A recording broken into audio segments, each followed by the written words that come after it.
Have you ever had one of those days? You've had a bad night and you didn't sleep well. You're feeling a bit blur, you're tired. You'd really rather be back in bed. And then someone does something careless and you fly off the handle. Your response is completely out of proportion for what just happened.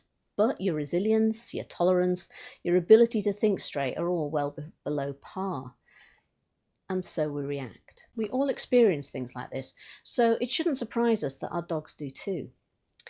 One of the most common things I hear from clients and from people struggling with their dog's reactivity is, he's so unpredictable. Sometimes he's fine with dogs running up, other times he growls at dogs when they run over.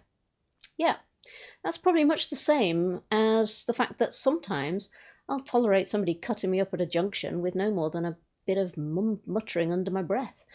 And other times I'll shout and swear and bang on the dashboard. We have a term for this: trigger stacking, and it applies to both our dogs and to ourselves. Trigger stacking is when things build up, each stress factor on the next, until eventually our tolerance is shot and we lose it. Exactly the same thing happens with our dogs. It's really just part of being a sentient, living, breathing being with a mood that's affected not only by specific scary things, but by the environment, by safety levels, by hunger, by pain, by tiredness, and much more besides. And this is why it's so important to take a holistic approach to addressing behaviours we'd like to change. We're not robots, and nor are our dogs. We don't perform unaffected by the outside world and how we're feeling. We all, human and dogs, have good days and bad days. Days when we want to work and days when we're not in the mood. Days when we're lively and days when we're quieter.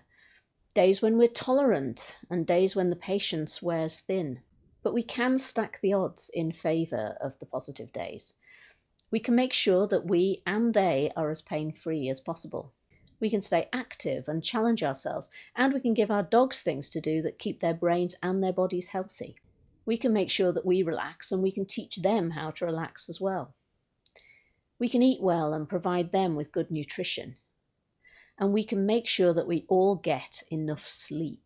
So when you think about behaviour change, don't just come up with a plan for stopping the undesirable behaviour or even for just training your preferred behaviour.